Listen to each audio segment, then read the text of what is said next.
¿Alguna vez te has sentido estancado espiritualmente, como si algo invisible estuviera impidiendo que las bendiciones de Dios lleguen a tu vida? La Biblia nos revela que esta sensación no es una simple coincidencia.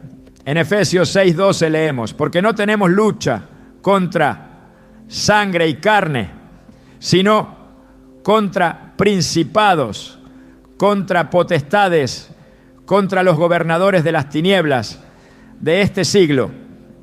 Este versículo nos abre los ojos a una realidad espiritual muchas veces ignorada. Existen fuerzas demoníacas encabezadas por Satanás que buscan activamente bloquear el fluir de las bendiciones que Dios ha preparado para ti. Hoy veremos cómo operan estos espíritus vigilantes, cuál es su objetivo y qué estrategias utilizan para detener tu avance. Te mostraremos cómo identificarlos, resistirlos y recuperar lo que te pertenece en Cristo. ¿Estás listo para entender lo que Dios tiene reservado para ti y cómo protegerlo de los ataques del enemigo? Desde el momento en que abrimos los ojos por primera vez, una realidad invisible ya ha comenzado a observarnos. No se trata de una metáfora ni de una simple idea espiritual. La Biblia es clara al advertirnos que nuestra vida está siendo constantemente vigilada por fuerzas que no buscan nuestra bendición, sino nuestra caída. Satanás no es un personaje simbólico ni una figura decorativa en las Escrituras. Es un ser real, con inteligencia activa, estrategias detalladas y una determinación total de evitar que cumplas el propósito divino que Dios estableció para ti antes de tu nacimiento.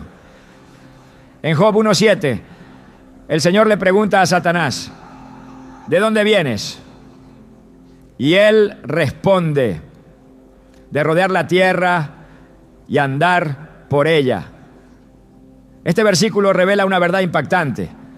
El enemigo recorre la tierra no de forma pasiva, sino en busca de oportunidades, observando atentamente a quienes puede devorar, detener o distraer. Cuando pensamos en bloqueos espirituales, muchas veces atribuimos los problemas a causas naturales. Pensamos que es falta de recursos, de contactos, de preparación o de suerte. Pero hay una dimensión mucho más profunda. Una dimensión espiritual que, si no entendemos, nos mantendrá dando vueltas en círculo, incapaces de avanzar, confundidos por no recibir las bendiciones que sabemos que Dios ha prometido. En el 1 Pedro 5:8 leemos: sed sobrios y velad, porque vuestro adversario el diablo, como león rugiente, anda alrededor buscando a quien devorar. Esta no es una amenaza simbólica, es una advertencia precisa de que hay un adversario que te estudia, te analiza y te conoce mejor de lo que cree. El enemigo no ataca al azar, observa tus rutinas, tus reacciones emocionales, tus heridas pasadas, tus frustraciones no sanadas. Sabe cuándo estás más vulnerable, cuándo estás cansado, aislado o resentido. Conoce tus debilidades y si no estás cubierto en oración y en obediencia, se acercará exactamente por ahí. Satanás no se impresiona por cuántos versículos sabes, ni por cuántos videos cristianos ves. Él sabe si realmente tienes una vida rendida al Señor o si solo estás aparentando. En Lucas 22:31 Jesús le dice a Pedro: Simón, Simón, Satanás os ha pedido para zarandearos como a trigo. Este pasaje es estremecedor porque muestra que Satanás pide acceso, solicita permiso, estudia la vida de los creyentes para hallar una rendija por donde entrar y agitarlo todo. Muchas veces sentimos que estamos estancados y no entendemos por qué. Oramos, leemos la Biblia, buscamos a Dios y aún así no avanzamos. Lo que muchos no saben es que el enemigo puede estar operando detrás del telón, utilizando legalidades espirituales que él mismo ha recopilado durante años de observación. Él no duerme, no se distrae, no olvida. Es un acusador, como lo describe Apocalipsis 12:10, porque ha sido lanzado fuera el acusador de nuestros hermanos, el que los acusaba delante de nuestro Dios día y noche. Él recopila cada palabra, cada actitud, cada desobediencia y la presenta como evidencia para impedir que la bendición fluya. Hay personas que sin saberlo han cooperado con este enemigo sin decir una sola palabra. su falta de perdón, su orgullo, su queja constante, su temor recurrente, todo eso es observado, analizado y utilizado como parte de un expediente espiritual en su contra. Y lo más impactante es que el enemigo no se apresura, tiene tiempo, puede esperar años si es necesario. Se contenta con verte dar vueltas en el desierto de tus propias decisiones, sin rumbo, lejos del propósito que Dios diseñó para ti. En el desierto Jesús fue tentado por Satanás en un momento específico, después de 40 días de ayuno. No lo tentó al principio, sino cuando ya estaba hambriento y físicamente debilitado. Esto nos enseña que el enemigo escoge su momento con precisión quirúrgica. No pierde tiempo tentando cuando está fuerte. Espera a que bajes la guardia. Espera a que tengas hambre de afecto, de atención, de reconocimiento. Espera a que estés herido por alguien cercano, para entonces susurrar mentiras que parecen verdades. Su estrategia no es ruidosa, es silenciosa, y su vigilancia es constante. Una vez una mujer buscaba incansablemente empleo. Tenía el perfil, la experiencia, las recomendaciones. Cada vez que parecía que una puerta se abría, algo ocurría y todo se desmoronaba. Hasta que en oración profunda, el Señor le mostró una escena de su infancia. Había hecho un voto negativo, sin saberlo. Había declarado en medio del dolor: nunca confiaré en nadie porque todos me traicionan. Esa frase se convirtió en una atadura. Satanás la había registrado. Y cada vez que una oportunidad se alineaba, él activaba esa legalidad, bloqueando la bendición que ya estaba en camino. Su vida cambió cuando renunció a esa declaración y la reemplazó con verdad bíblica. El enemigo no solo observa lo que hace, observa lo que otros han hecho contigo. Las heridas emocionales no sanadas se convierten en terreno fértil para su operación. En Efesios 4:27 se nos dice: ni deis lugar al diablo. Esto implica que hay decisiones nuestras que pueden abrirle la puerta. Y él no necesita una puerta ancha. Una rendija basta. Si hay amargura en tu corazón, él lo sabe. Si hay envidia, él lo detecta. Si hay orgullo, lo utilizará. Y no lo hará con violencia, sino con sutileza. Usará personas, pensamientos, circunstancias aparentemente normales, pero todo con la intención de frenar el cumplimiento del plan de Dios en tu vida. En muchas ocasiones Dios quiere bendecirte, pero el enemigo presenta razones legales para impedirlo. Como en el caso de Daniel en el capítulo 10, donde el ángel que traía la respuesta fue detenido por el príncipe de Persia durante 21 días. Este pasaje nos revela que hay guerras espirituales que se libran por cada bendición que está destinada a ti. Y si no entiendes esto, si no te mantienes firme, puedes rendirte justo cuando tu respuesta está a punto de llegar. El enemigo quiere que te canses, que pierdas la esperanza, que concluyas que Dios no te escucha.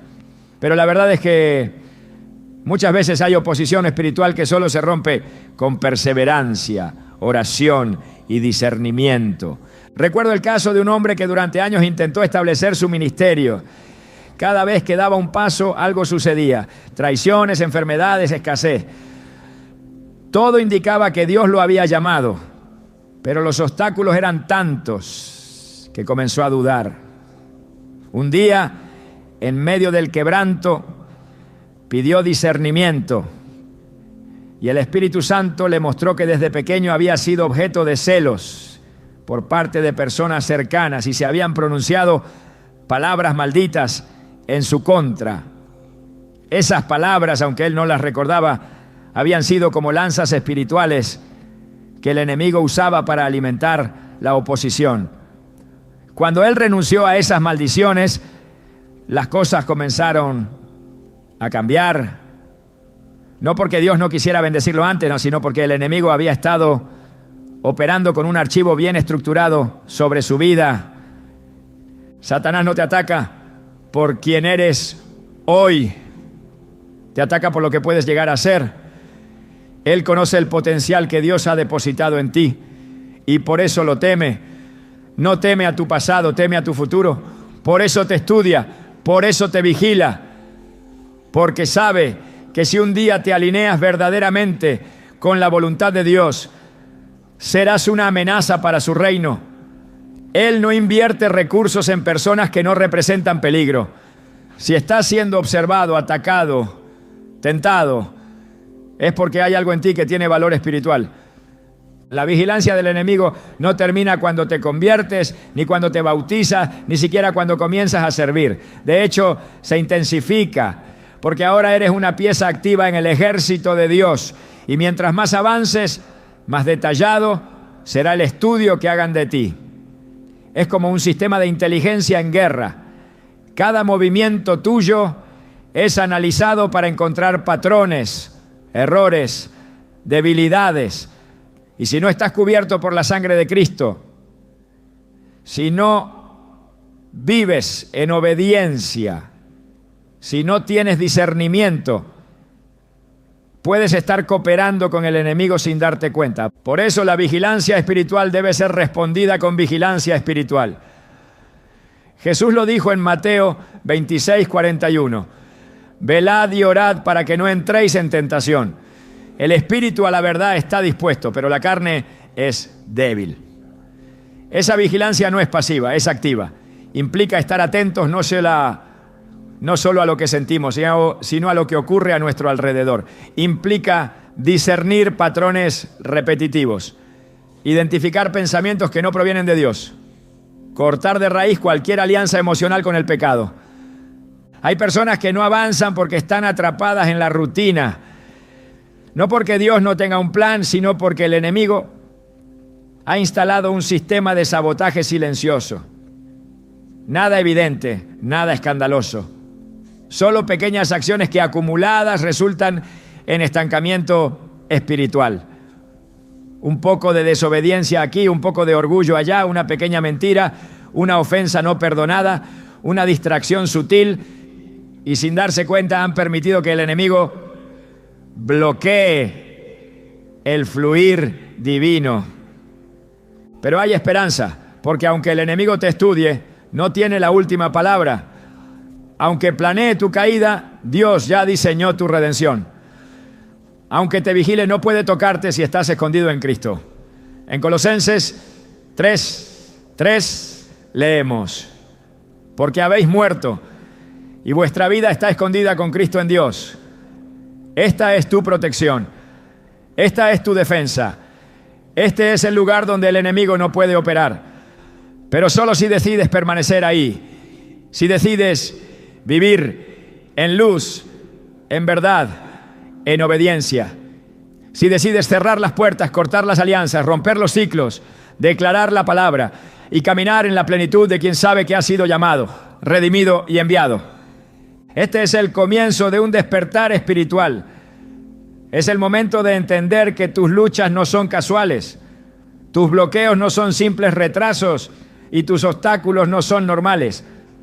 Hay una guerra espiritual real y el enemigo te vigila, tú también debes estar alerta, porque mayor es el que está contigo que el que está contra ti. Y hay un principio espiritual que no puede ser ignorado. El pecado abre puertas. Y cuando esas puertas no se cierran con arrepentimiento genuino, el enemigo encuentra terreno fértil para establecer sus planes. La Biblia no trata el pecado como un simple error moral, sino como una transgresión que activa consecuencias espirituales directas. El pecado no confesado se convierte en una legalidad, una especie de permiso invisible que otorga acceso al adversario para operar dentro de los límites de tu vida. No importa cuán pequeña parezca la falta, si no es puesta a los pies de Cristo, puede transformarse en un obstáculo que frena el fluir de las bendiciones de Dios. Desde el Génesis esta verdad se revela con claridad.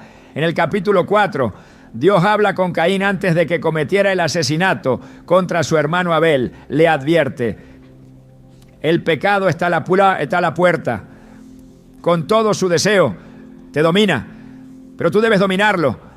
Esa escena es una advertencia eterna. El pecado no tratado se queda a la puerta, esperando un momento de debilidad para entrar. Si no es confesado, si no es rechazado con firmeza, toma control.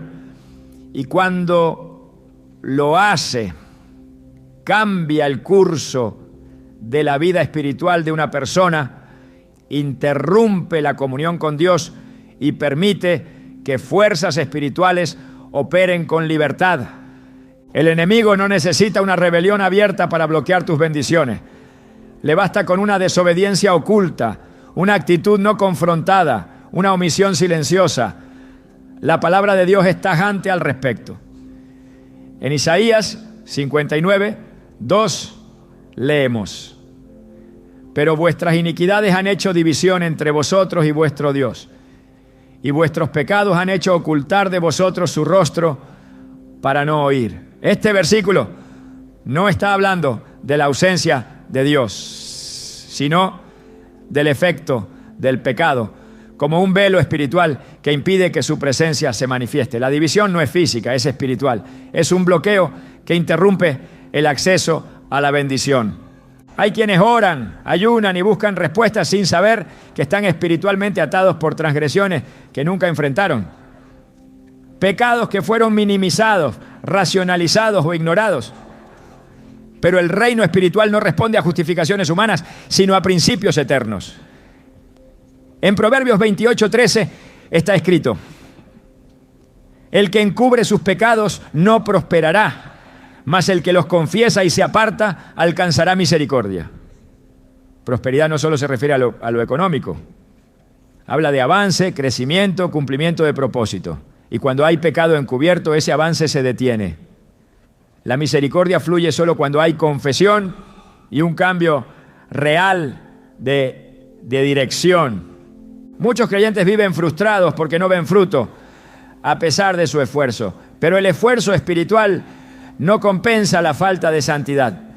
No es la actividad lo que rompe los bloqueos, sino la pureza del corazón. David entendió esto profundamente. En el Salmo 66, 18 escribió: si en mi corazón hubiese yo mirado a la iniquidad, el Señor no me habría escuchado.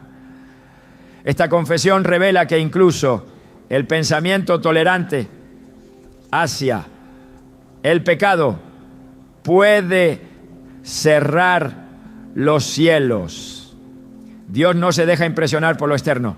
Él escudriña el corazón y si encuentra impureza no tratada, detiene el fluir. En el Nuevo Testamento, Pedro hace una advertencia similar a los esposos, diciendo que si no tratan a sus esposas con respeto, sus oraciones serán estorbadas. Esta conexión entre conducta, pureza interior y efectividad espiritual es ineludible. El pecado bloquea, interrumpe, estorba, y mientras no se trate con la seriedad que requiere, el enemigo continuará usando esa puerta abierta como base legal para operar. Uno de los mayores engaños del enemigo es convencer al creyente de que su pecado no tiene consecuencias inmediatas. Pero el reino espiritual no se rige por lo visible. Puede que no haya una repercusión aparente al instante, pero en lo invisible se ha activado un freno. Y ese freno puede manifestarse en muchas formas. Relaciones que se rompen sin explicación, oportunidades que se desvanecen, proyectos que se estancan, claridad que se pierde. No todo lo que parece normal en el plano natural lo es en el plano espiritual. A veces detrás de cada bloqueo hay una raíz de pecado no confesado que aún tiene voz en el ámbito espiritual. El libro de Josué nos presenta un ejemplo contundente. Después de la gran victoria en Jericó, Israel enfrenta una humillante derrota en Jai. Nadie entendía lo que había sucedido, pero Dios revela que había pecado en el campamento. Un hombre, Acán, había tomado objetos prohibidos y por su desobediencia toda la nación fue detenida. Josué 7:12 dice: por esto, los hijos de Israel no podrán hacer frente a sus enemigos, ni estaré más con vosotros, si no destruyeréis el anatema de en medio de vosotros. Esta escena revela que el pecado no solo afecta al individuo, sino al entorno espiritual de todos los que están conectados a él. Y hasta que no fue confrontado y eliminado, Dios no restauró su respaldo, no porque no quisiera bendecirlos, sino porque había un obstáculo legal. En el ámbito espiritual, el enemigo es un acusador, no actúa fuera de límite. Pero si hay pecado sin tratar, tiene acceso. Su arma más poderosa no es la violencia, sino la acusación. Se presenta delante de Dios con argumentos. Y si tiene razón, la justicia divina le permite operar. Es por eso que vivir con cuentas pendientes es tan peligroso. Porque Satanás no se basa en emociones, se basa en evidencias. Si hay pecado sin confesar, lo presentará como evidencia para retrasar, desviar o cancelar las bendiciones que Dios quiere entregar. El arrepentimiento genuino es más que una emoción. Es una decisión de volver a Dios con obediencia. En 2 Crónicas 7:14 el Señor establece un principio inquebrantable. Si se humillare mi pueblo, se convirtieren de sus malos caminos, entonces yo oiré desde los cielos y perdonaré sus pecados y sanaré su tierra. El perdón no viene solo por pedirlo, sino por acompañarlo con una transformación real. Mientras el corazón no se vuelva del pecado, la bendición seguirá siendo estorbada. Porque Dios no deposita promesas en corazones contaminados. Él busca vasos limpios, espacios santos, terrenos preparados por la obediencia. Cuando Jesús sanó al paralítico en Juan 5, después lo encontró en el templo y le dijo: mira, has sido sanado, no peques más para que no te venga alguna cosa peor. Esta frase es reveladora, muestra que el pecado puede ser la raíz de muchas aflicciones y que si no hay un cambio, la situación puede empeorar. Jesús no estaba amenazando, estaba advirtiendo, porque sabía que la única forma de preservar la bendición es caminar en santidad. Donde hay pecado continuo, hay derecho de entrada para el enemigo. Donde hay confesión sincera, hay restauración y protección. Es necesario entender que el perdón de Dios no anula la necesidad de arrepentimiento. En el 1 Juan 1:9 leemos: si confesamos nuestros pecados, Él es fiel y justo para perdonar nuestros pecados y limpiarnos de toda maldad. Pero esa confesión no puede ser superficial. No se trata de repetir una frase, sino de un clamor desde lo profundo del alma. Es reconocer la gravedad del pecado, aborrecerlo y tomar medidas concretas para no volver a él. Cuando eso ocurre, las puertas espirituales se cierran, las cadenas se rompen y el enemigo pierde toda legalidad. El pecado no confesado puede convertirse en un velo espiritual que nos impide ver con claridad.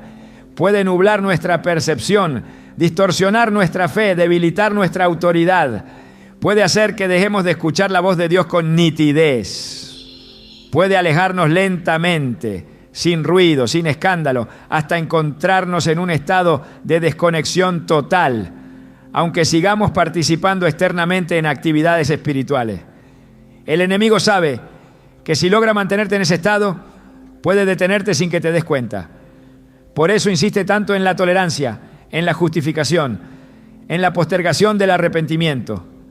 Porque cada día que pasas sin tratar con ese pecado, le das más terreno. Dios desea bendecirte, pero no violará sus propios principios. No derramará su gloria sobre una base contaminada.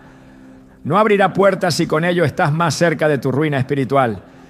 Él conoce el corazón y si ve que hay pecado encubierto, por amor detendrá lo que podría haberte destruido, porque más importante que tu bendición es tu transformación. Y hasta que no haya pureza, no habrá plenitud. La verdadera guerra espiritual comienza en el altar del arrepentimiento. No con gritos, no con demostraciones externas, sino con corazones quebrantados. Ahí es donde se vence al enemigo. Porque cuando no hay pecado, no hay acceso. Cuando hay obediencia, hay respaldo. Cuando hay santidad, hay poder. Y es desde ese lugar que la bendición fluye sin obstáculos. En el plano espiritual no existen comienzos sin historia. Nada comienza contigo. Cada vida es parte de una línea generacional que arrastra bendiciones y también maldiciones. La Biblia presenta esta realidad con una seriedad que no puede ser pasada por alto. En Éxodo 25 el Señor dice: porque yo soy Jehová tu Dios, fuerte, celoso, que visito la maldad de los padres sobre los hijos, hasta la tercera y cuarta generación de los que me aborrecen. Este versículo revela que el pecado no tratado no solo afecta a quien lo comete, sino que deja una huella espiritual que se transmite. Esa huella no es solo un patrón psicológico o social, sino un permiso espiritual para que ciertas entidades continúen operando en la descendencia. A esto se le conoce como espíritus familiares. Un espíritu familiar no es simplemente una presencia demoníaca cualquiera. Es una entidad espiritual asignada a una línea familiar específica que ha operado por generaciones observando, copiando y repitiendo patrones destructivos. Su estrategia es silenciosa pero efectiva. Trabaja disfrazado de herencia emocional, de tendencia natural, de temperamento o incluso de mala suerte. Pero detrás de esas manifestaciones hay una realidad espiritual profundamente organizada.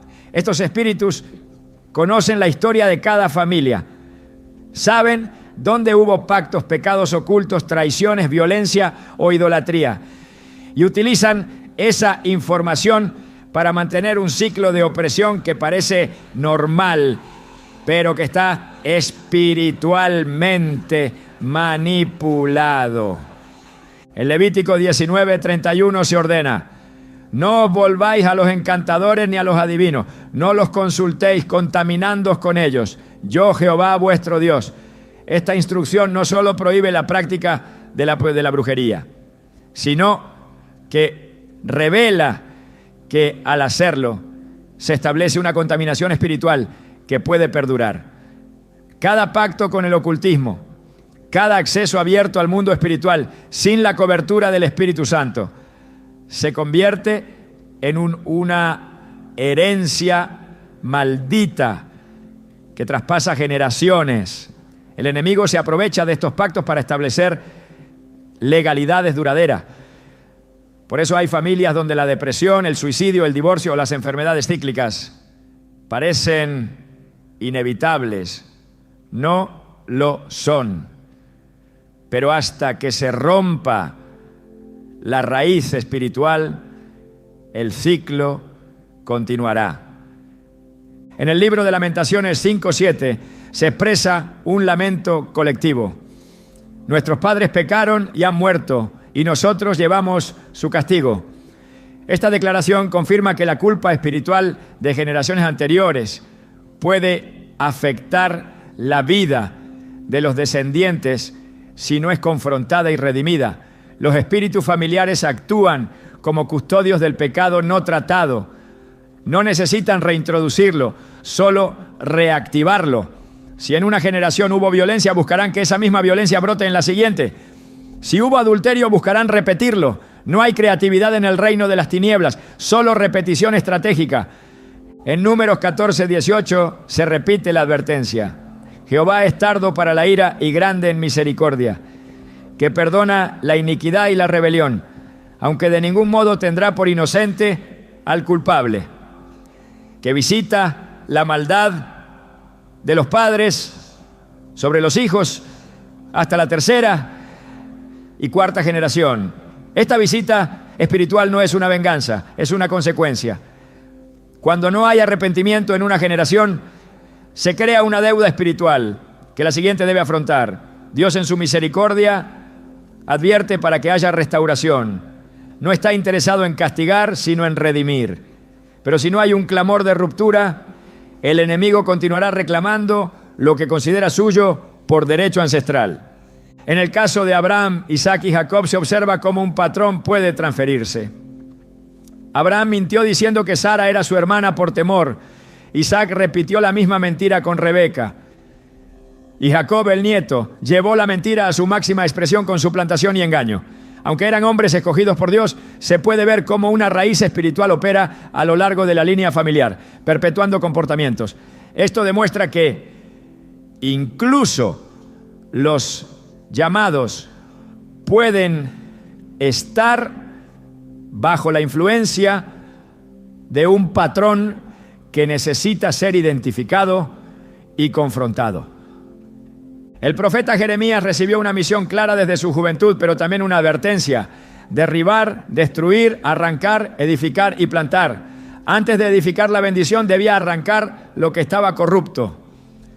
Ese mismo principio aplica a las vidas marcadas por espíritus familiares.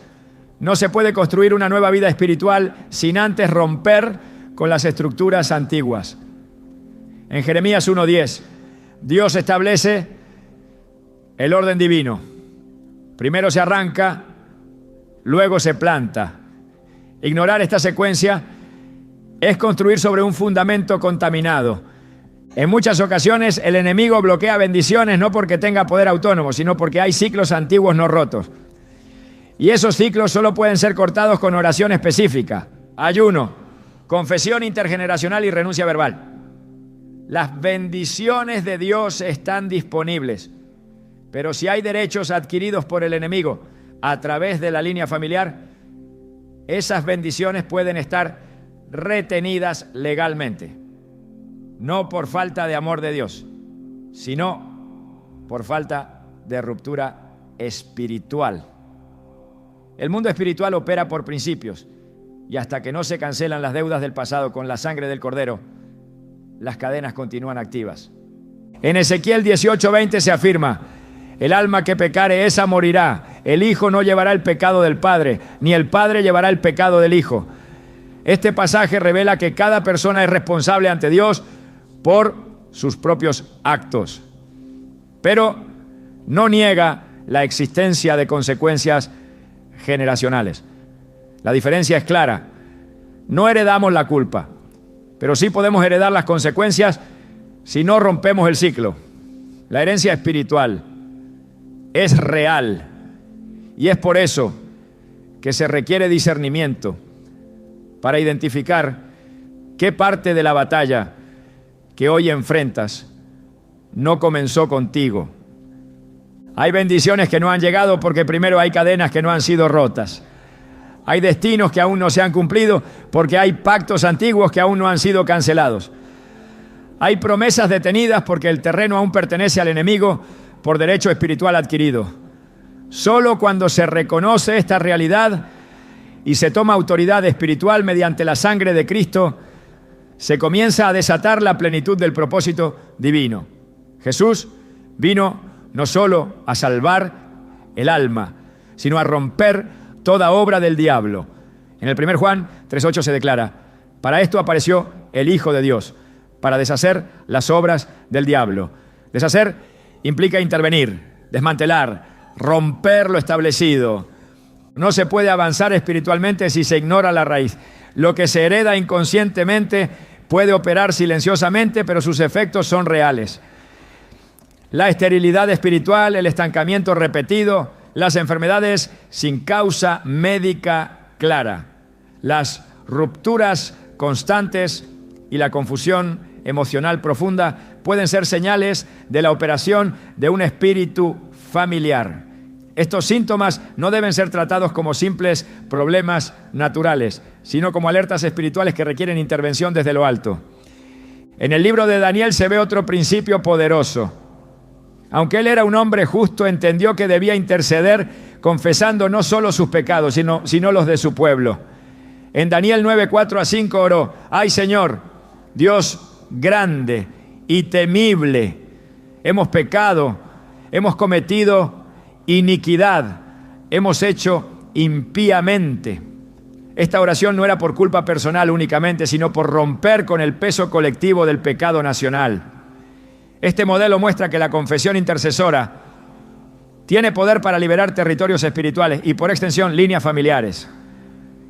El enemigo vigila las generaciones, observa patrones, fortalece estructuras espirituales basadas en la repetición. Su meta es que cada generación acepte como normal lo que ha sido espiritualmente anormal. Si hubo pobreza, quiere que la próxima generación lo vea como inevitable.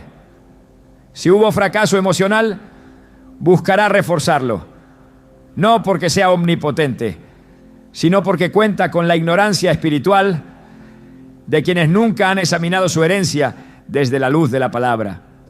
El conocimiento de la verdad es lo que libera. En Juan 8:32 se promete: y conoceréis la verdad, y la verdad os hará libres. Pero esa verdad debe ser confrontada con seriedad, con profundidad, con disposición a arrancar lo que ha sido tolerado por demasiado tiempo. Dios es un Dios de generaciones. Desde Abraham hasta Jesús, su plan siempre ha sido multigeneracional. Pero el enemigo también opera con visión generacional. Lo que no logra en una generación, intenta perpetuarlo en la siguiente. Por eso, el llamado hoy no es solo a recibir bendición, sino a romper con toda atadura heredada, a cerrar puertas que nunca se debieron abrir, a destruir fortalezas construidas sobre los pecados no confesados de los antepasados, a declarar que en Cristo se rompe toda cadena y comienza un nuevo linaje espiritual. Cuando Jesús habló con los fariseos en Juan 8:44, les dijo: vosotros sois de vuestro padre el diablo, y los deseos de vuestro padre queréis hacer. Esta afirmación no se refería a un parentesco físico, sino a una herencia espiritual activa. El origen determina el comportamiento, pero en Cristo ese origen puede ser redimido. En Efesios 1:5 se proclama que hemos sido adoptados como hijos por medio de Jesucristo. Esa adopción implica una transferencia de linaje, una nueva identidad, un rompimiento con el pasado. Pero esa realidad espiritual debe ser abrazada con acción. No es automática, es un acto de guerra espiritual consciente y decisivo. Hasta que no se identifiquen y se confronten los espíritus familiares, muchas áreas permanecerán estancadas. Pero cuando se reconocen, se renuncian y se cortan en el nombre de Jesús. Comienza una liberación progresiva y poderosa. El ciclo se rompe. El patrón se desvanece. La maldición se convierte en testimonio. Y el propósito que fue retenido comienza a fluir como un río sin obstáculos.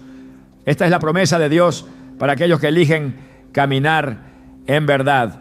No solo por ellos, sino por las generaciones que vienen. Hay una vigilancia espiritual que no duerme, una mirada constante que sigue cada paso, que estudia cada decisión, que evalúa cada movimiento con precisión demoníaca. El enemigo no solo ataca, también espía. No solo tienta, también planea. Cada vez que decides avanzar en fe, activar una promesa, orar con fervor, cortar con el pasado o alinear tu vida con la voluntad de Dios, esa vigilancia se intensifica. Porque no hay nada más amenazante para el reino de las tinieblas que un hijo de Dios consciente de su propósito y determinado a cumplirlo. En 2 Corintios 2:11 se nos exhorta a que no ignoremos sus maquinaciones. Y esta vigilancia silenciosa es una de ellas. Mientras tú piensas que estás simplemente tomando una decisión, hay fuerzas espirituales que están detectando tus movimientos y levantando oposición antes de que siembres siquiera la primera semilla. En el libro de Daniel se expone esta realidad con crudeza. En el capítulo 10 el profeta ora y busca entendimiento, pero su respuesta es detenida por 21 días debido a la resistencia de un principado demoníaco. Lo que este episodio revela no es solo la intensidad de la batalla espiritual, sino que hay una vigilancia tan detallada que incluso una oración puede activar resistencia inmediata. El enemigo no puede leer tus pensamientos, pero puede ver tus acciones, oír tus palabras y anticipar tus intenciones. Y cuando detecta que estás por recibir algo crucial, se organiza, mueve piezas, levanta obstáculos, no porque tenga poder absoluto, sino porque actúa sobre el principio del tiempo y la estrategia. El que vigila, planea. El que planea se anticipa. Y quien se anticipa sin ser confrontado, sabotea. Esa vigilancia no ocurre en lo superficial. Se da en los rincones ocultos, en las conversaciones privadas, en los deseos no confesados, en los impulsos que apenas comienzan a tomar forma. El enemigo trabaja con una paciencia que desconcierta. Observa patrones. Sabe cuándo sueles desistir. Detecta en qué punto tu fe comienza a flaquear. Marca el momento exacto en que la duda entra y activa su ofensiva justo allí. En Mateo 26:41, Jesús no estaba ofreciendo una sugerencia cuando dijo: velad y orad para que no entréis en tentación. Estaba señalando la urgencia de estar espiritualmente despiertos, porque sabía que si el espíritu no vigila, el enemigo aprovechará el mínimo descuido para sembrar confusión. El propósito de esta vigilancia no es meramente observar, es intervenir antes de que el plan de Dios se materialice. Cuando se activa una bendición en el cielo, el infierno responde con interrupciones en la tierra.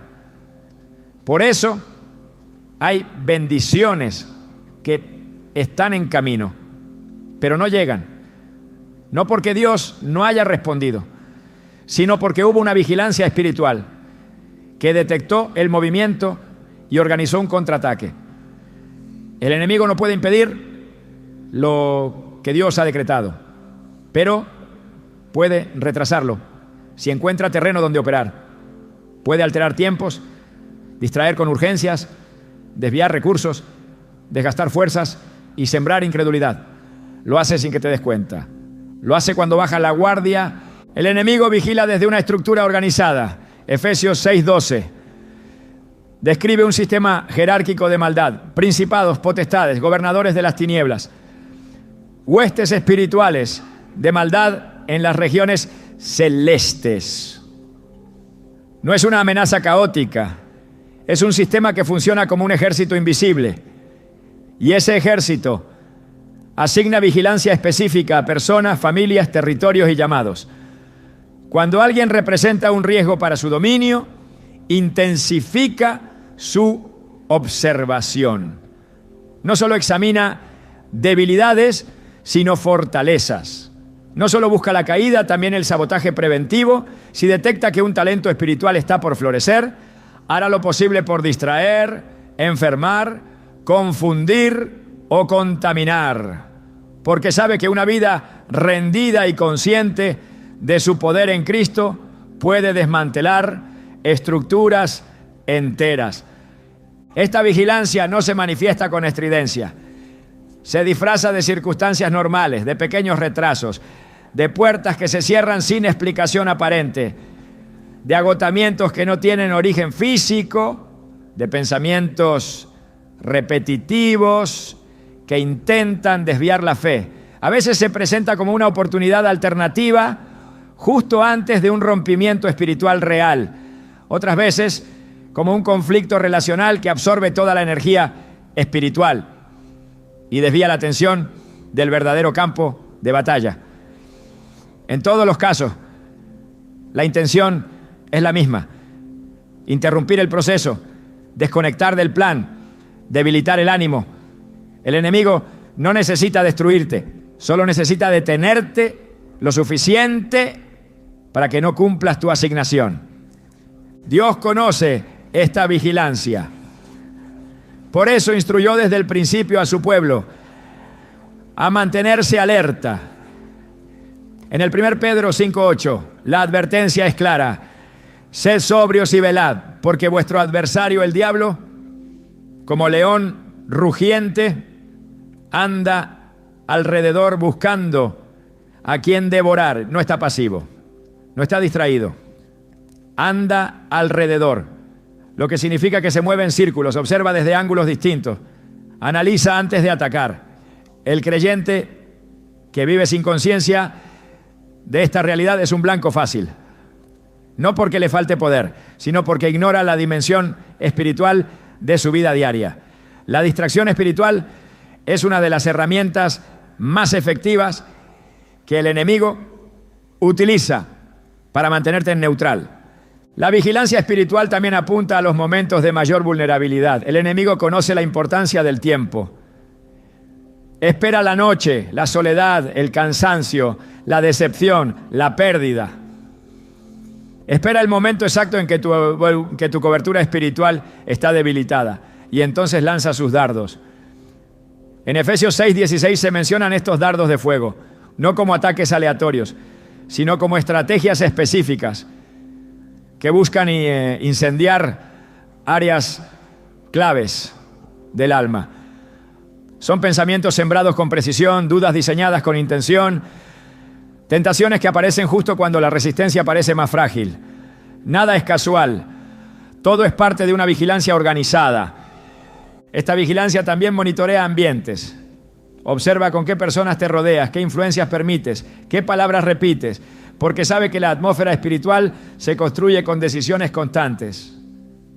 El enemigo no necesita que caigas en pecado escandaloso, solo necesita que mantengas conversaciones que alimenten la incredulidad. No necesita que renuncies a tu fe abiertamente, solo que te rodees de voces que debiliten tu obediencia. Así se filtra, así trabaja, no con tormentas, sino con brisas que parecen inofensivas. Por eso es que la Biblia insiste tanto en la pureza del corazón, la santidad del pensamiento y la vigilancia del entorno. El discernimiento es la herramienta que rompe la vigilancia del enemigo. No se trata de vivir con miedo, sino con visión espiritual. Ver más allá de lo aparente, identificar cuando un conflicto no es simplemente relacional, sino una interferencia demoníaca. Reconocer cuando una oferta no es una bendición, sino una trampa disfrazada. Distinguir cuando un retraso no es solo parte del proceso, sino una estrategia de estancamiento.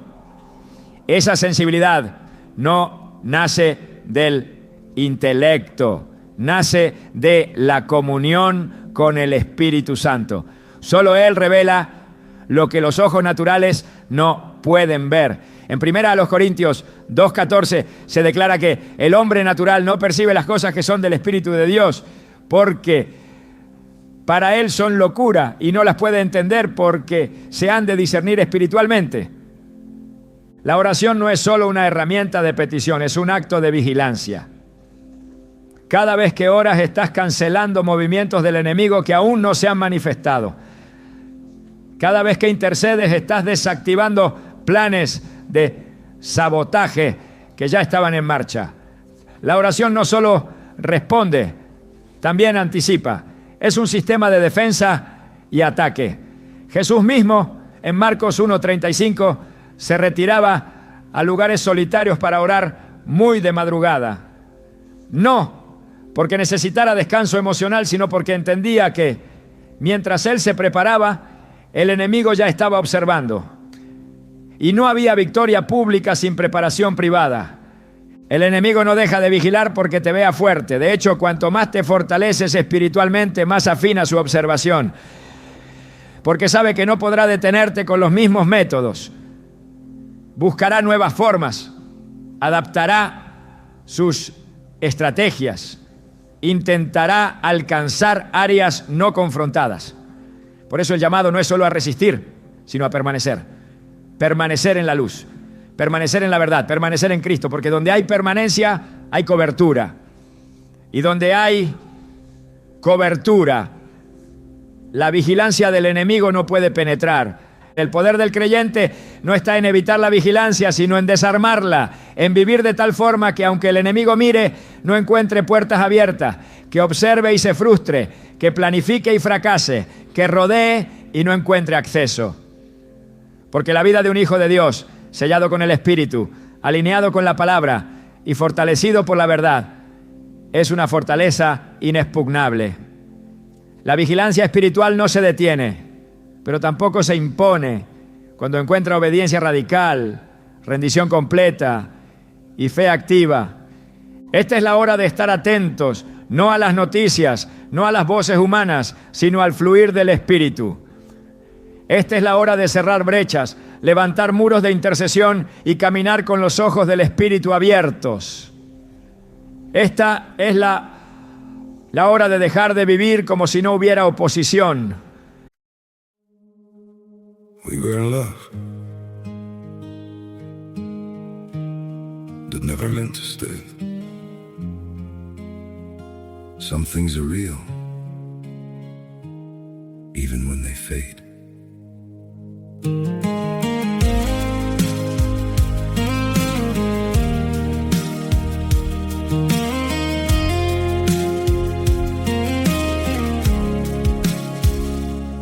I used to think if we kept holding on, we could bend the truth somehow.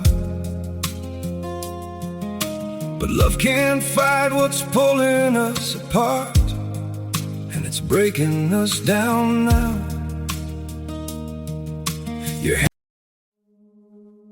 We were in love that never meant to stay. Some things are real, even when they fade.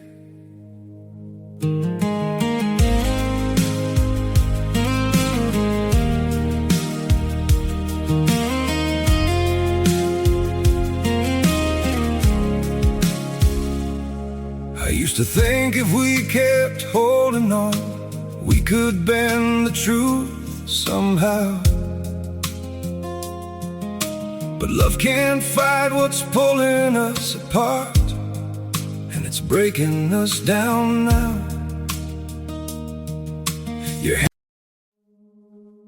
We were in love that never meant to stay. Some things are real,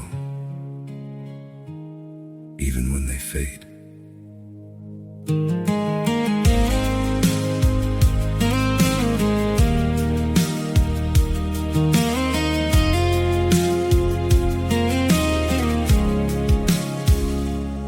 I used to think if we kept holding on, we could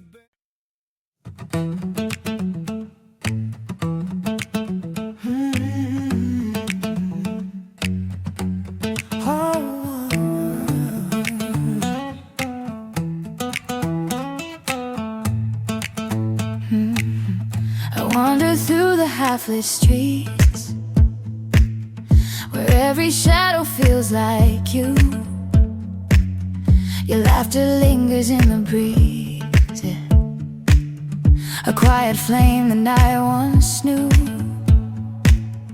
I try to hold the fading sparks, but highway lines keep drifting wide.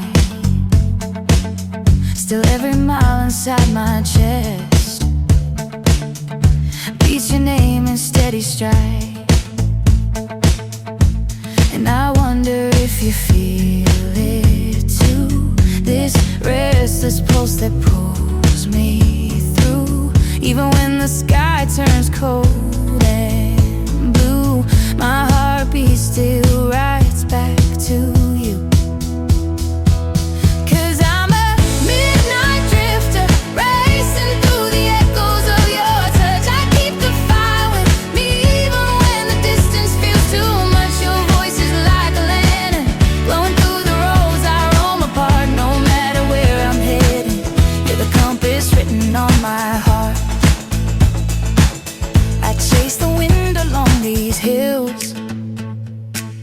where silence speaks your sweetest lies. The moon reflects the things I lost, but gives me strength to read the signs. Your memory is a melody. Oh, my soul refuses to forget. It hums beneath the engine's roar, a whispered vow that's not done. Y comenzar a caminar como soldados conscientes de que cada paso de obediencia en la tierra altera el mapa espiritual en los cielos.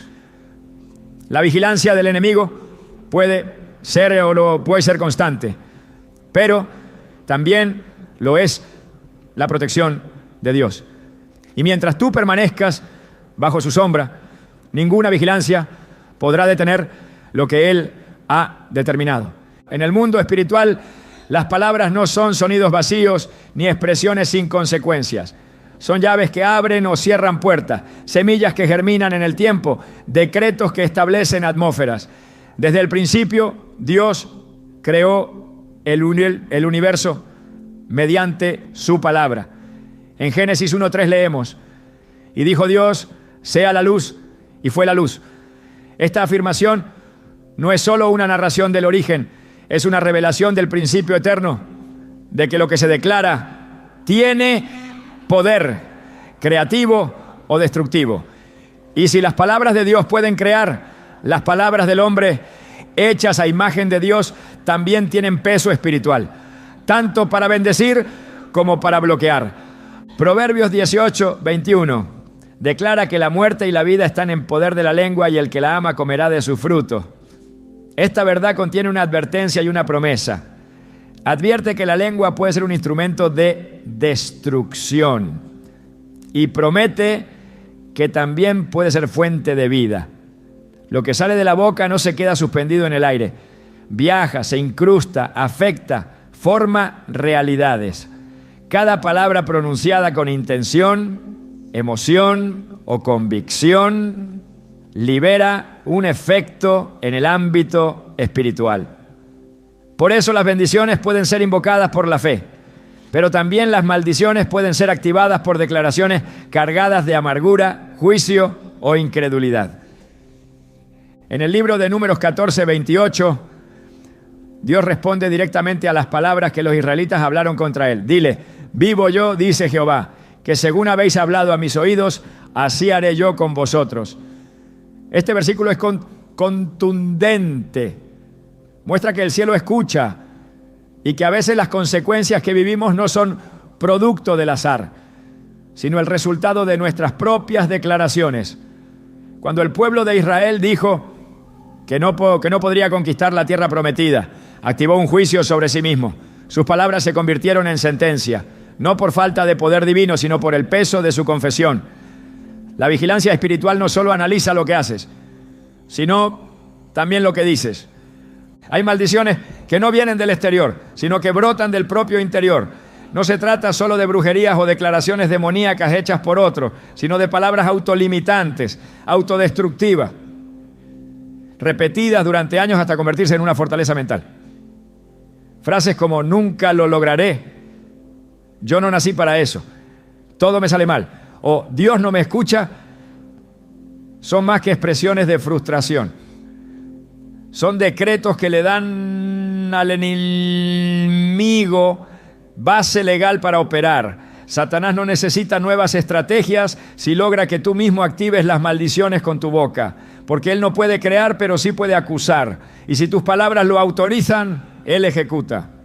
En Mateo 12:36-37, Jesús advierte con claridad: mas yo os digo que de toda palabra ociosa que hablen los hombres, de ella darán cuenta en el día del juicio, porque por tus palabras serás justificado y por tus palabras serás condenado. Esta declaración no se refiere únicamente al juicio final. También señala que las palabras tienen un efecto inmediato en la atmósfera espiritual de quien las pronuncia. Justifican o condenan, liberan o atan, bendicen o bloquean. Lo que se declara con persistencia se convierte en una verdad aceptada por el alma. Y el enemigo se encargará de reforzar esa verdad hasta que se transforme en un muro invisible que impida recibir lo que Dios ha prometido. Cuando Balaam fue llamado para maldecir a Israel, entendió que no podía declarar nada que Dios no hubiese aprobado. En Números 23:8 dijo: ¿cómo maldeciré yo al que Dios no maldijo? ¿Y cómo condenaré al que Jehová no ha condenado? Esta escena es reveladora. Muestra que hay una protección espiritual sobre aquellos que están alineados con la palabra de Dios. Pero también enseña que si esa alineación se rompe, si la confesión propia contradice la voluntad divina, se abre espacio para la intervención del enemigo. La maldición hablada solo tiene efecto donde no hay cobertura, donde no hay verdad declarada, donde el corazón y la lengua están desconectados del propósito eterno. El apóstol Santiago dedica todo un capítulo a la lengua, advirtiendo que aunque es pequeña, se jacta de grandes cosas y puede incendiar el curso de la naturaleza. Santiago 3, 5, 6. Lo que allí se afirma no es una metáfora poética, sino una verdad espiritual concreta. El curso de la vida puede ser alterado por lo que se habla, porque las palabras no mueren, se siembran y si no se cancelan, crecen.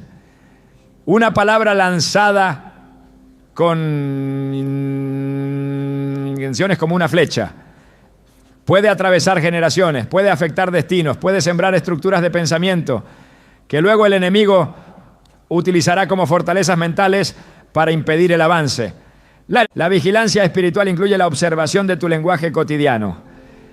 No solo lo que declaras en oración, sino lo que dices cuando estás bajo presión, en soledad, en decepción o en duda. Porque es en esos momentos cuando se revela la verdadera convicción del corazón.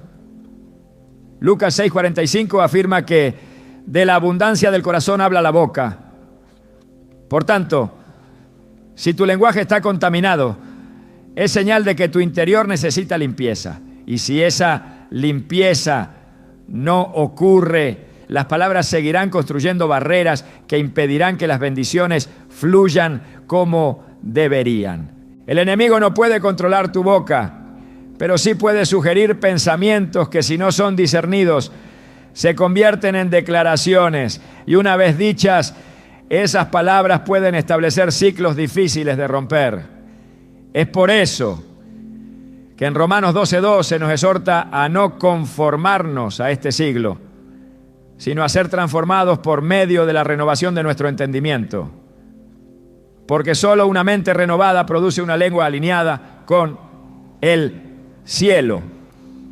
Solo una mentalidad transformada puede declarar con fe lo que Dios ha prometido, incluso en medio de la oposición.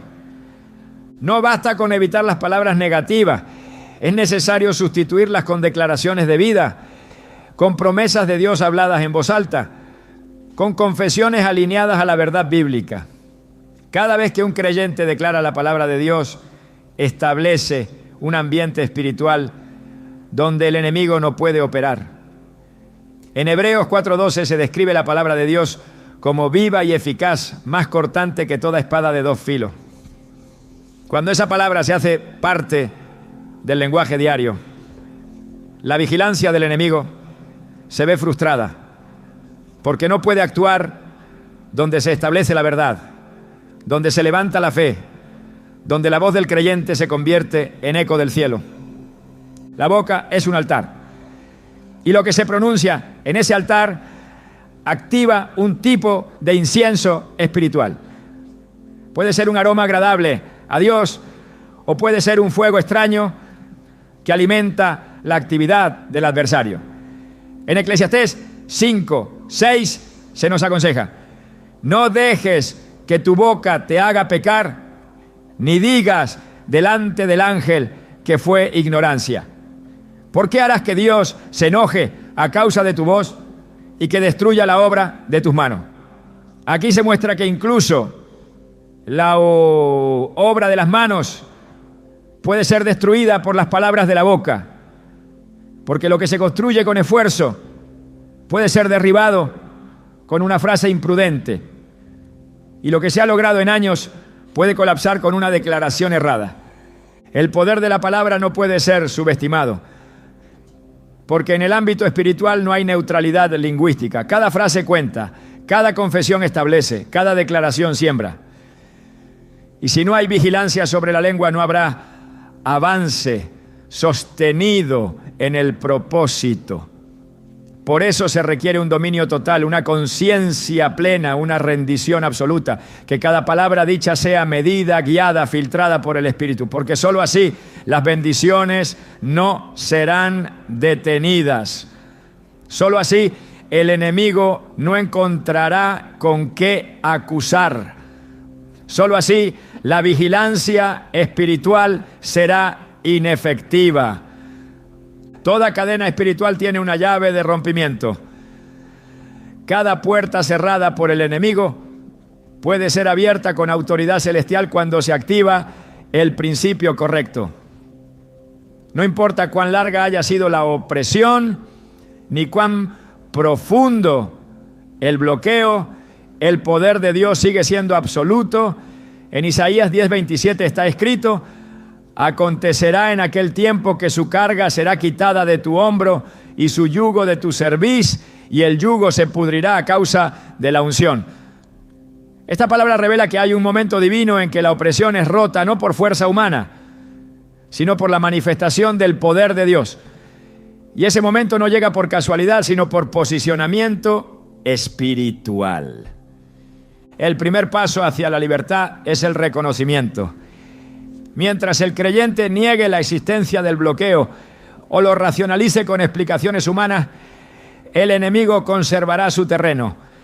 En Proverbios 28:13 se establece un principio: el que encubre sus pecados no prosperará, mas el que los confiesa y se aparta alcanzará misericordia. Romper el ciclo requiere confrontación. La luz expone lo que la oscuridad ha mantenido oculto.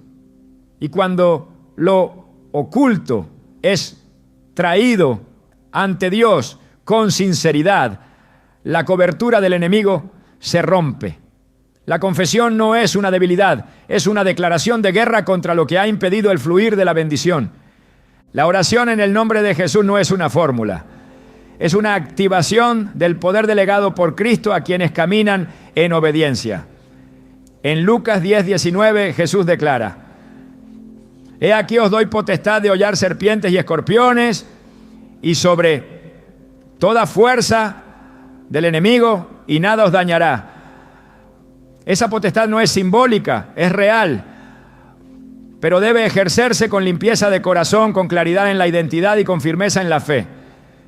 Cuando el creyente ora con autoridad y discernimiento, toda vigilancia espiritual se desactiva. Las fortalezas demoníacas pierden sustento.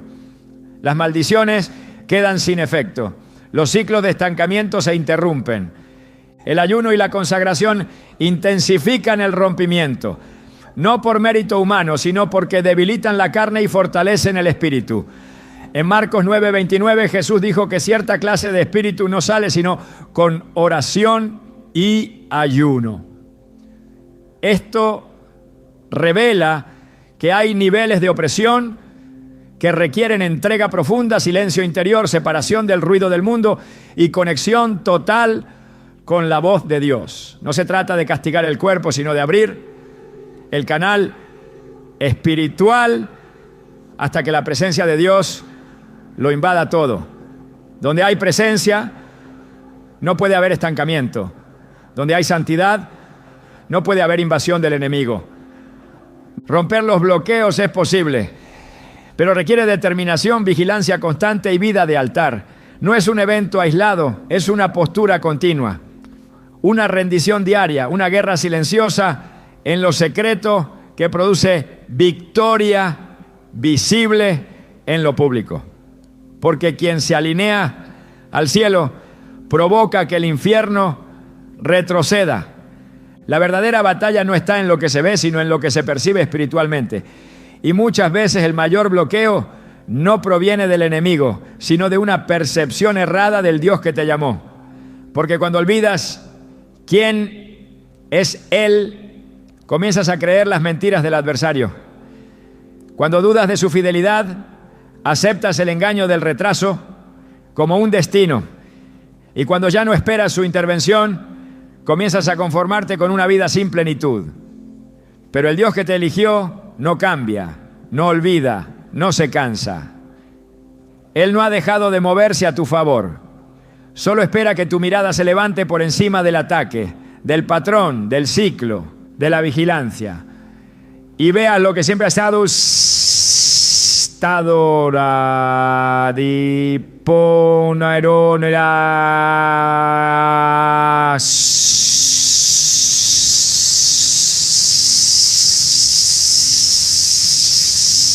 Hay momentos en los que el enemigo no necesita hacer más fuerza para detenerte.